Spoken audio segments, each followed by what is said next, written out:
talk to us today. Welcome to the stage. Thank you, Liz. Thank you. Good afternoon, everyone.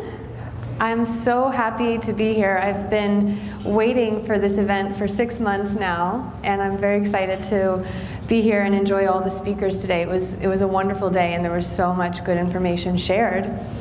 I am here today to share a little bit about my story and living with rheumatoid arthritis, and to share what I've discovered along the way in terms of natural lifestyle habits that can actually have a very profound effect on reducing inflammation. So I think everyone here today is here for the same reason, to come together and learn about what we can be doing for our health beyond conventional treatment. What can we be doing in addition to what our doctors are doing for us, so that we can have the best chance of taking back our health? And to me, taking back your health means to take back your ability to participate in life and enjoy life in the way that you always imagined you would be. So I want to tell you about my diagnosis, and then I want to move on to a little bit of nutrition and how I have used nutrition to reduce inflammation. And then I want to open the floor and ask you guys a little bit about what your challenges have been, and I want to hopefully give you guys some tools to take out into your daily life so that you can use what you've learned today and carry it out in your life despite all of the challenges that we go through. How can you incorporate this healthy lifestyle so that you can actually improve your health? I think this story is going to sound pretty familiar to most of you. My onset was in the summer before 7th grade, and it was the typical onset that I'm sure most of you experienced. The aches and pains that felt like the flu, the fever, the rash, and some joint inflammation. And it felt like I had the flu, and when it pursued longer than a few weeks, we went to the doctors, and we started that whole road of infectious disease doctors, specialists, the rheumatologist, and I ended up getting my diagnosis at Johns Hopkins University Hospital in Baltimore, Maryland, and it was official diagnosis of systemic juvenile rheumatoid arthritis. It's a mouthful. So they were also calling it Still's disease at the time. And this was throughout the first semester of my 7th grade in middle school. And I was put on the typical medications that I think most of you guys experienced in the late 90s, which were lots and lots of ibuprofen, lots of prednisone, and methotrexate. And that actually managed my pain pretty well for a few months. And we had to increase and decrease as time went on, but I went through middle school and I went through high school, and I was able to continue with lacrosse and dance team. But the problem that was happening was slowly I would start to, throughout high school, experience some of the deeper symptoms that come along with chronic illness, like depression and severe fatigue. And this started to hinder my ability to participate in school, traditional schooling. And I went into a private school for my last year of high school because they allowed me to switch to a smaller course load. And I was able to graduate from high school. I do want to say, though, that while this is all going on, my parents, who are extremely supportive of me, they knew that natural treatments were an important part of this. So from the very beginning, we had that Arthritis Foundation Alternative Therapies book, which I'm sure many of you all have seen.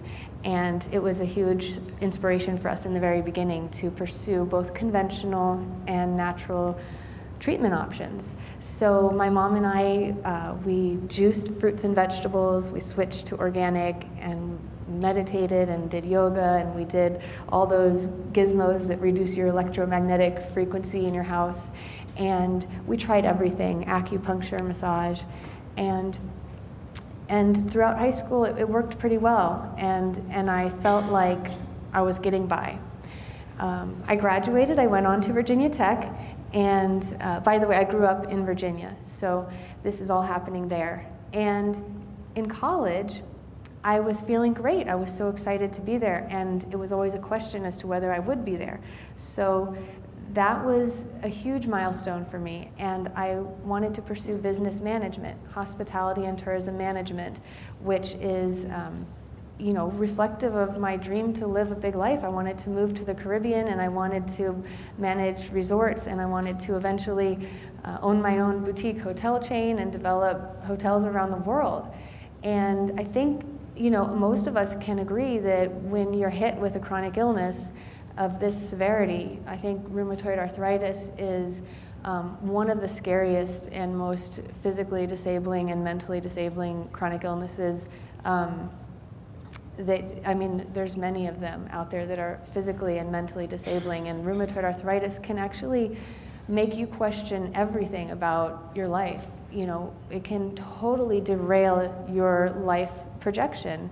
And I felt like I couldn't pursue what I always thought I was going to pursue. So in college, I was excited to be actually studying for my major. And at the same time, I was kind of forgetting about taking care of myself. I joined a sorority, and I let myself have the typical college experience. And I drank too much, I ate too much pizza, and I did not sleep enough. And I really lived it up. I think Virginia Tech has one of the most social Greek life scenes in the area in the mid-Atlantic coast, and it was not good for autoimmune disease. So I went a little crazy, and by my second year, my third year, my junior year, I was in a huge flare.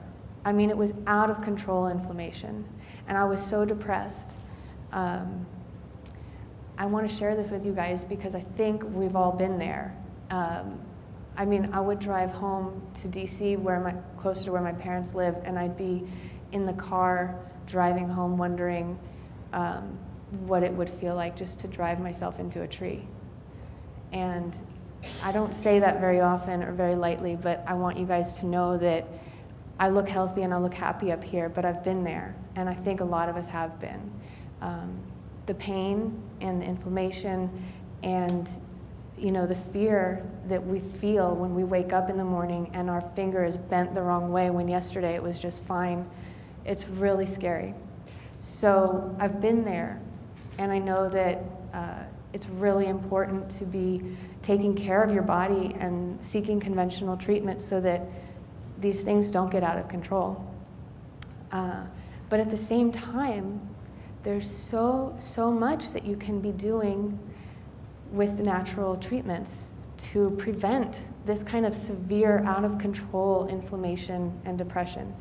And I always knew that deep down, despite the partying, despite the business management degree, despite being, out there trying to ignore what was going on. I always knew one day I'd have to come back to that.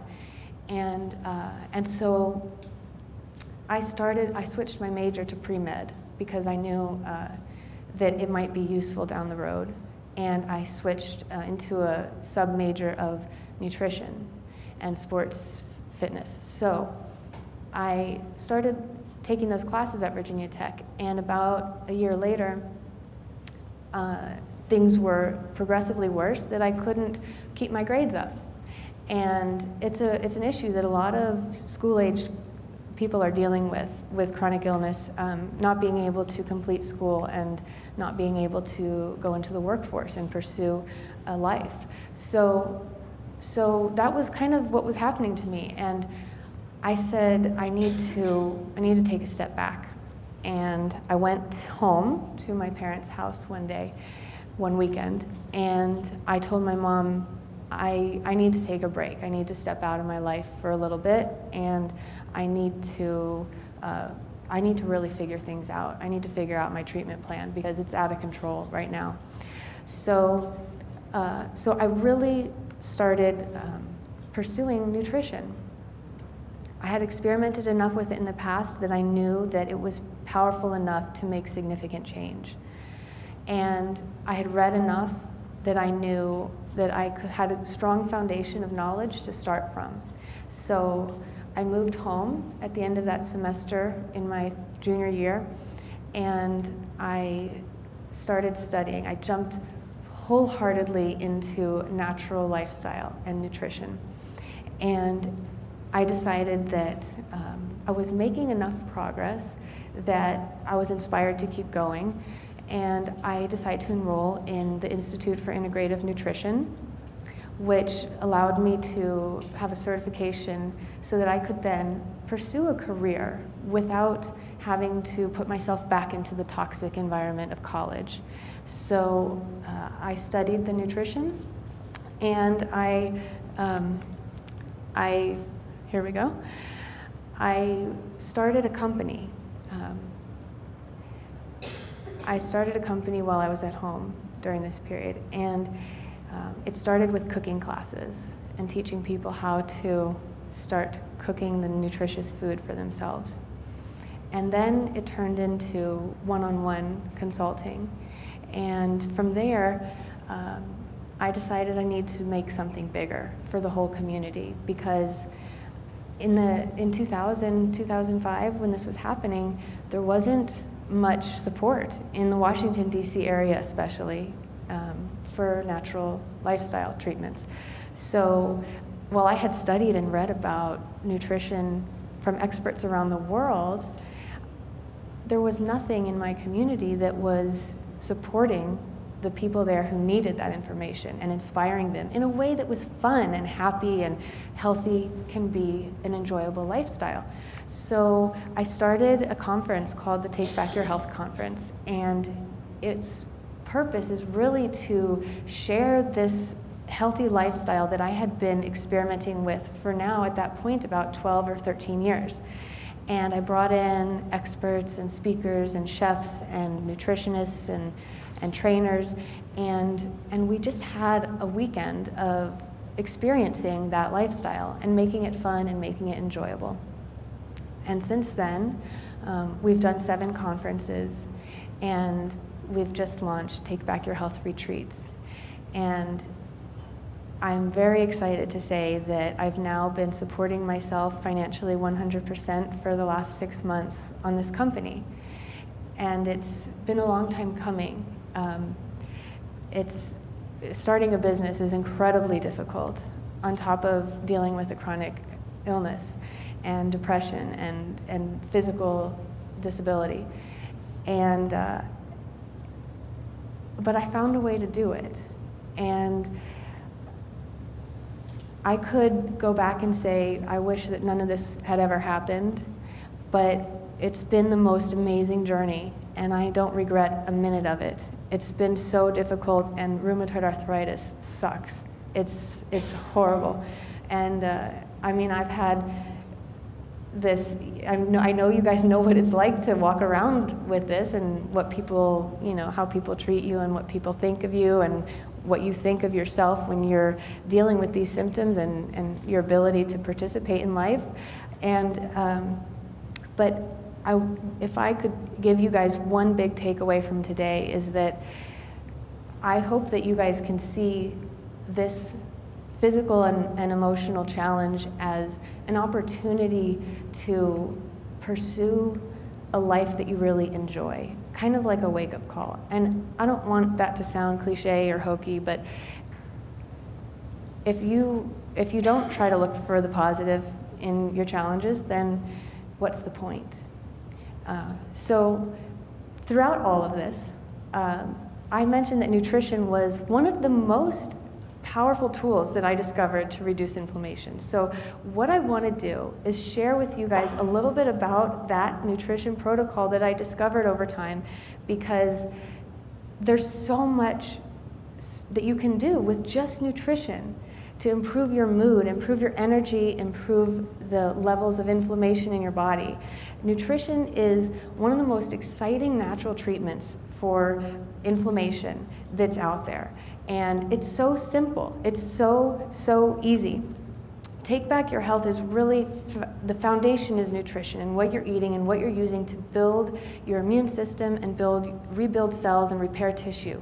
So when I talk about taking back your health, the first thing that I believe you should focus on is what you're putting into your body.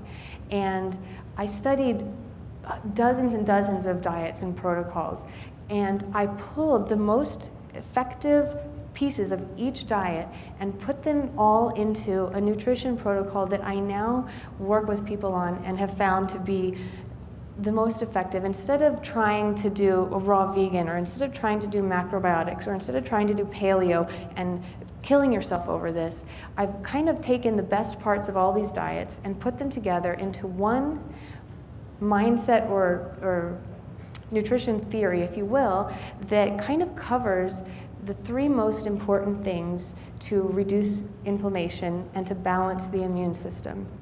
So this nutrition protocol, there's 3 points to it.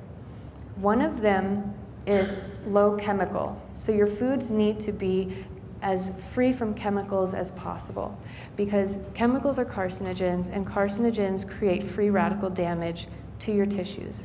And what that means is that your immune system is then going to go and get into high alert and put out all these cells that are going to go in and repair that tissue damage, that free radical damage, and it's going to cause inflammation for the healing process from that free radical damage. So you are already, just from eating all these chemicals, you're putting your immune system into high alert, and you're causing more inflammation in your body on top of the autoimmunity that's going on.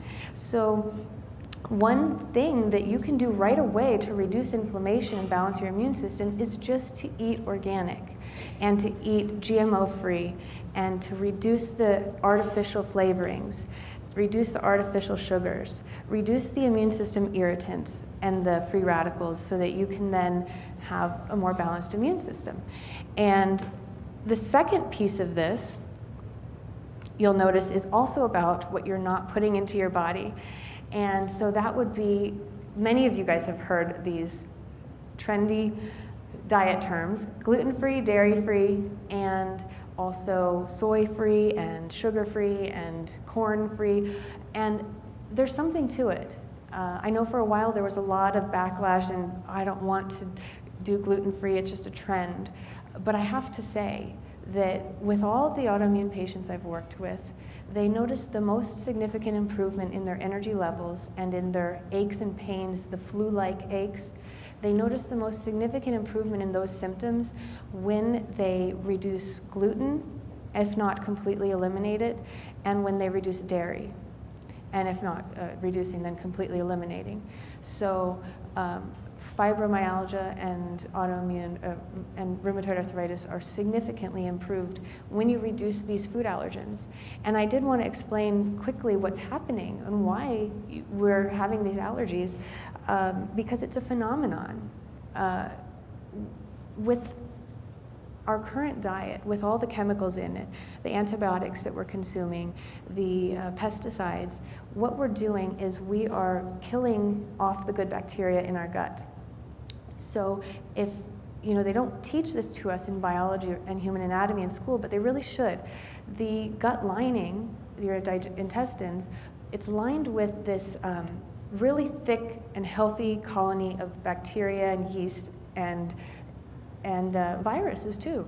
But those are symbiotic with our body. They work with our body to help our body control the pathogen levels in our gut and to help us digest the food. And as they're helping us digest our food, they're creating all these organic acids and vitamins and minerals as a byproduct, and we're then able to absorb them. So if you're eating pesticides that kill insects outside in the environment, don't you think that they're going to kill the bacteria inside your body as well? So you're weakening that line of defense and that additional support you have with digestion when you're eating conventional produce and food, when you're not choosing organic. You're also getting it through the antibiotics. Now, antibiotics are life-saving drugs, and I'm not saying that you shouldn't take them, but there are things that you can do, like changing your diet, that make your immune system stronger so that hopefully you're not coming down with these viruses or bacterial infections that need the antibiotic drugs to treat them. So we want to support that digestion as much as possible. And unfortunately, a lot of us have weak digestive systems because of what I just explained. So what happens is undigested proteins get into your bloodstream, and when undigested protein gets into the bloodstream, it's automatically red flagged by your immune system as a foreign invader. So it puts your immune system on high alert, back to the immune system, and you're putting food into your body that is causing inflammation. It's causing your immune system to be stimulated. And when we have autoimmune disease, we don't want to be doing anything that we can avoid. So number 1 is low chemical, and number 2 is low allergen. Now, the goal is to get so healthy and so strong that you can reintroduce those allergens. And now when I do eat gluten or dairy, I don't have as strong of a reaction. So this is not a death sentence here. You can, enjoy food. And I actually want to show you some pictures of the food that I do cook that's very healthy. I'll do that in a minute. But these are the 2 parts of the nutrition protocol, so to speak, that I've developed that reduce the stimulation on the immune system. So those are 2 very important aspects of the diet. The third aspect is nutrient-dense foods. So this aspect of the diet incorporates the vitamins, the minerals, the antioxidants, and good fats, proteins, and carbohydrates that help your body repair itself from all the antioxidant the oxidative damage from those chemicals and from those allergens and from all of the autoimmunity that's going on in your body. You have lots of oxidative damage to your tissues. So that causes fatigue because your body has to work overtime to repair. But you can support your body in this process of healing by eating nutrient-dense foods. So that means that the food you eat should have as high of nutrients per calorie as possible. An example would be like a 500 calorie donut that has maybe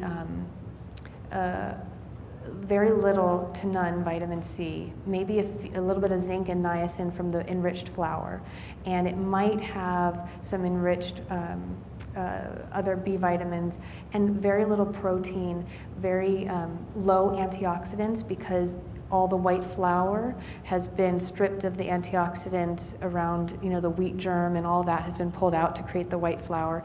There's no fruits and vegetables in there. Color is where the antioxidants are in the food. So you've got a donut of 500 calories, but it's very low in nutrients. So your body actually has to pull minerals and vitamins out of storage to help your body digest this food and create all the energy it takes to digest the donut. So you're putting yourself into mineral and vitamin deficiency just by eating this donut.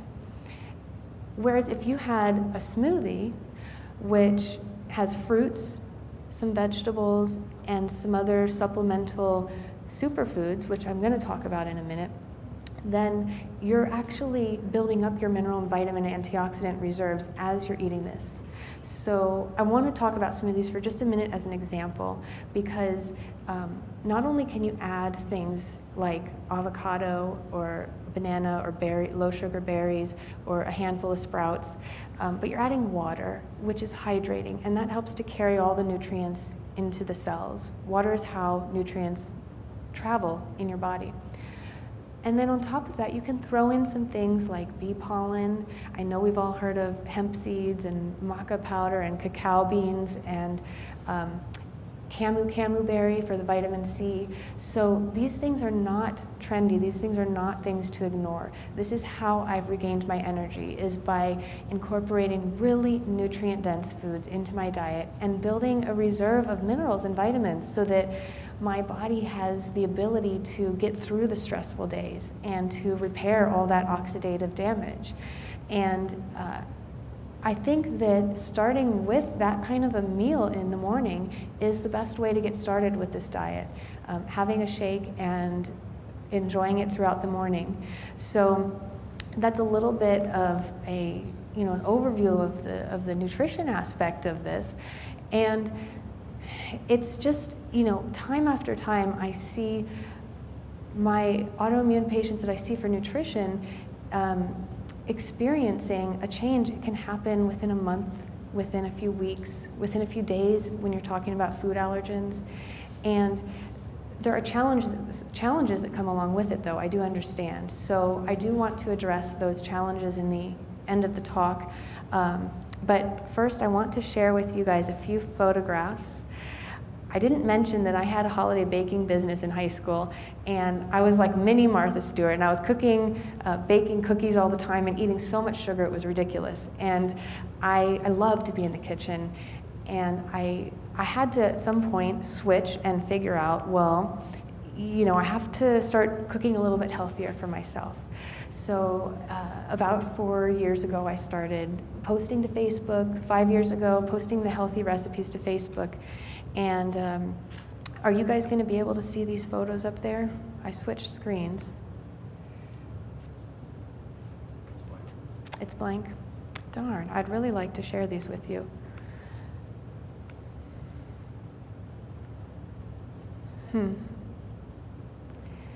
That's all right. How many of you guys have smartphones?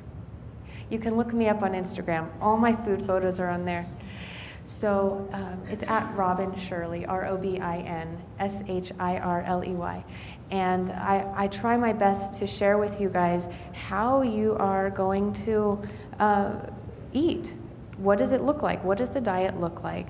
And how is it possible to eat this healthy and avoid all of the temptations? So that's what my mission is on Facebook and on Instagram, is to just make it easy, make it possible, and give you recipes and ideas. I also post recipes on my website, robinshirley.com. So that's, that's the nutrition piece, and I have found it so effective in reducing inflammation, and I think it's the place to start. So back to bringing us back to the immune system and balancing the immune system. Someone earlier today was talking about the fight or flight mode, which is so important to think about. We all know that humans spend too much time in fight or flight. We hear that from doctors all the time. It's kind of a known fact now. Fight or flight is when your immune system is on high alert. And we can talk about nutrition all we want, but we need to also pay attention to our stressors and how we are responding to them. So nutrition is a piece of that, but I wanted to end today by talking a little bit about if you're not in fight or flight, what is the goal? What's the goal to get away from fight or flight and get into what mode? And it's really cool. They have a few terms for this. It's called feed and breed, or rest and digest. And it's kind of a cute way of saying you want to feel good. You don't want to feel stressed. And feeling good is where your immune system actually starts healing your body instead of attacking your body. So we talked about reducing immune system stimulants in the diet, but how do you reduce that in your daily life? And how do you increase soothing lifestyle activities so that you can feel good more often? It's difficult when you're dealing with chronic pain, but hopefully the nutrition piece has taken care of that for some of you. And now at this point, you can enjoy things more like yoga and taking walks. It's hard to do that when you're in chronic pain. A lot of that chronic pain can be reduced through nutrition. Then you can do things that you enjoy. And so I want to ask you guys a question, just to kind of bring us back to how are we going to go forth from today and take what we've learned. What is going to put you into that feel-good mode? What's going to put you into the feed and breed, if you will? So for me, that would look like enjoying time with friends and family, cooking, entertaining, having parties, teaching. I love teaching. I love writing. I love reading. And these kinds of activities, they soothe me and they get me out of my head and they get me into a mode of enjoying life. This is what they say when you're older and you look back on life, what is it that you remember? What made your life great? And people always say, oh, the time I spent sitting on my front porch, or my wife smiled every morning when I woke up. They remember the moments in between the busyness of life.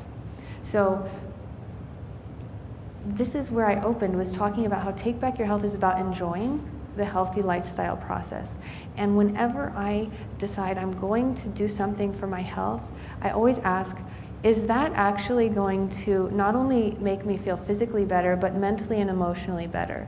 Because if I'm killing myself mentally and emotionally to try to, do yoga, like if I am hating it the whole time, but someone told me that yoga is good for me, what's the point? So when you're looking back on today and everything that you learned, you want to make sure that what you're incorporating is resonating with you, it feels good, it makes you happy, and you'll have some intuitive feelings that this is the right thing for you to do. So did they get worksheets today? I was told that they would have worksheets to write down. No, we didn't. Oh, you didn't? Okay. No. That's okay. But That's maybe okay. write down three kind of goals. Okay. Today. Yeah, okay. Or even just think of them. All right, so I'll explain what this is about. So I always ask people, I ask them, what are 3 things you know you should be doing for your health, but you aren't? And that is a way for you to access that intuition that you know what's good for you. And sometimes, I hear people saying, oh, my doctor recommended this or this, and I think that one's the wrong, I don't want to take that drug, I think I want to go that. And that's kind of your intuition coming up, and you're kind of, you know really what's best for you. And nutrition, for me, was what I knew I needed to focus on. It may not be the thing that you need to focus on. Maybe you need to focus on hydration. Maybe you need to focus on dealing with your relationships. Maybe you need to focus on a chronic infection like Lyme disease. Maybe you need to change your career. Maybe these things cause stress and stimulate the immune system, put you into fight or flight.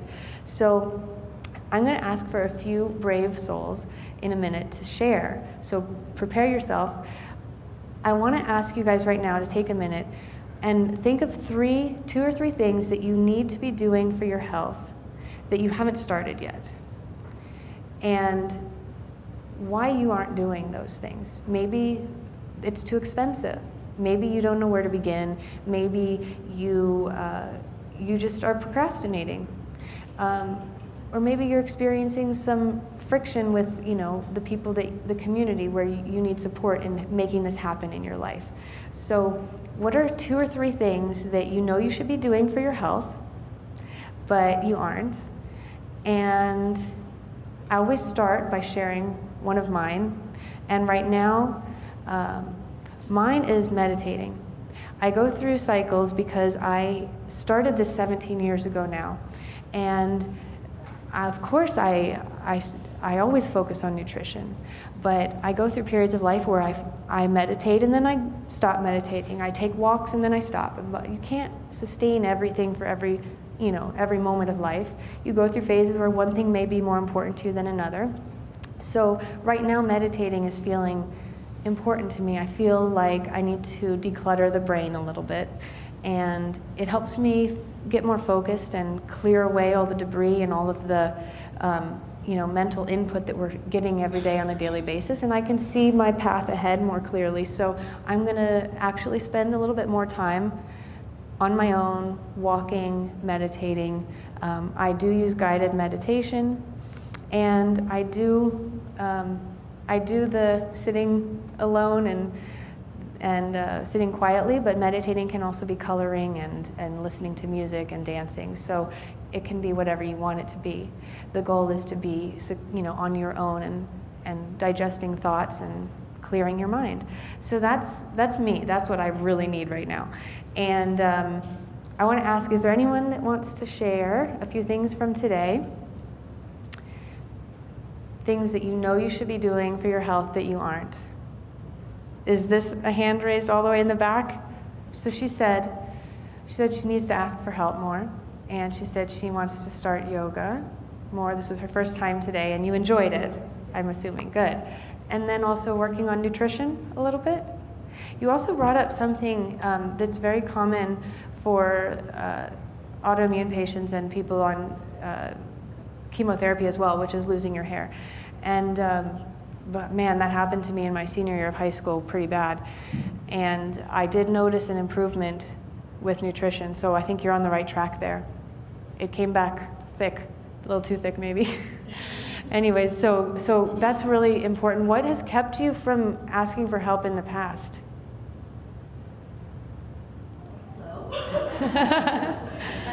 Okay, I feel like us, rheumatoid arthritis, the community here, I've noticed this with a lot of us. I think we're a very stubborn group of people.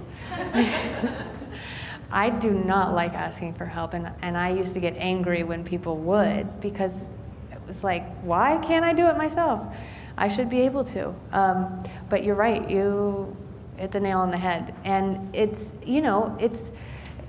a little bit of a pride issue that comes into play there, but it's so important not only for your own health and wellness, but also for improving the health and wellness of the worldwide global community, is breaking down those barriers and saying, hey, look, I'm dealing with something serious here, and I know that maybe I look healthy on the outside, but I'm in a lot of pain, and sometimes I can't do these things, so it's hard, and different people are going to respond in different ways. But it's an important aspect to be communicating with the people around you, and just be honest, and don't hide from it. So that's a really good point. Is there anyone else who knows something they should be doing for their health, but they haven't started yet? Yeah.